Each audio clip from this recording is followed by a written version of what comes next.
ஈசா அலைஹிஸ்ஸலாம் அவர்கள் கூறியிருப்பார்கள், என்னை பின்பற்றுபவர்கள் இருளிலே நடவாமல் ஒளியிலே நடப்பார்கள் என்று.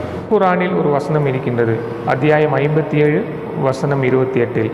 நீங்கள் நல்லவர்களாக வாழ்ந்தால், வணக்க வழிபாடு செய்தால் இறைவன் புறத்திலிருந்து ஒரு ஒளி தருவான். அந்த ஒளியை கொண்டு நீங்கள் நேர்வழி நடப்பீர்கள், உங்கள் பாவங்கள் மன்னிக்கப்படும் என்று இறைவனும் அல் குர்ஆனில் சொல்லித் தருகிறான். அந்த ஒளியை பெறுவதற்கு பல வழிகள் இருக்கின்றன. அந்த வழிகள் எல்லாம் என்ன?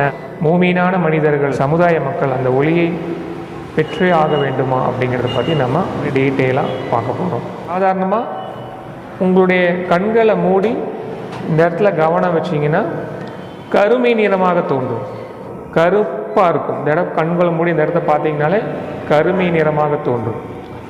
அந்த நிலை மாறி வெள்ளை ஒளி போல் தோன்ற வேண்டும். ஒளி தெரிஞ்ச அப்படி இருக்கும். உங்கள் லைட்டை பார்த்தா ஒளி தெரிஞ்ச அப்படி இருக்கும், சூரியனை பார்த்தா ஒளி தெரிஞ்ச அப்படி இருக்கும்.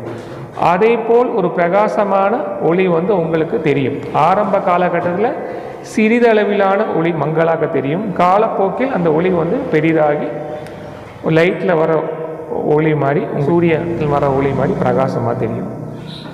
அந்த ஒளியைத்தான் சொல்கிறார்கள், மோமீன்களின் முகங்களில் சுஜூதுடைய ருக்குவுடைய அடையாளம் இருக்கும் என்று சொல்லப்படுது இல்லையா?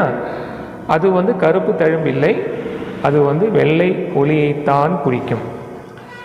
இந்த ஒளி 100% ஒரு மோமீனுக்கு கிடைக்க வேண்டுமா, கிடைச்சே ஆகணுமா அப்படின்னா 100% உங்களுக்குள் அந்த ஒளி சிறிதளவிலாவது ஏற்பட்டே தீர வேண்டும். ஏனென்றால் இதுதான் சொர்க்கத்துக்குண்டான தகுதி. இந்த ஒளியை பெற்ற மனிதர்களைத்தான் இறைவன் நேர்வழி காட்டுவான்.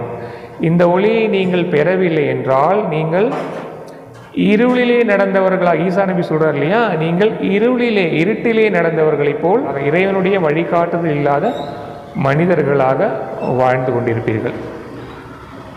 இந்த ஒளியின் மூலமாகத்தான் ஒவ்வொரு மனிதனையும் இறைவன் வழி நடத்துகிறான். அது இறைவனே குர்ஆனில் சொல்கிறான் 57:28. இந்த ஒளி கிடைக்கல, கருமை நிறமாக இருந்தது அப்படின்னா சத்தியம் எது அசத்தியம் எது என்று புரியாமல் உங்களுக்குள்ள குழப்பத்தை ஏற்படுத்தி கொண்டு, உங்களுக்குள்ள பிரிவினை ஏற்படுத்தி கொண்டு, இப்போ இந்த காலகட்டத்தில் மக்கள் இருக்காங்க இல்லையா, உலகம் முழுவதும் மக்கள் இருக்காங்க இல்லையா, தனக்குள்ளே எது சத்தியம் எது அசத்தியம் என்று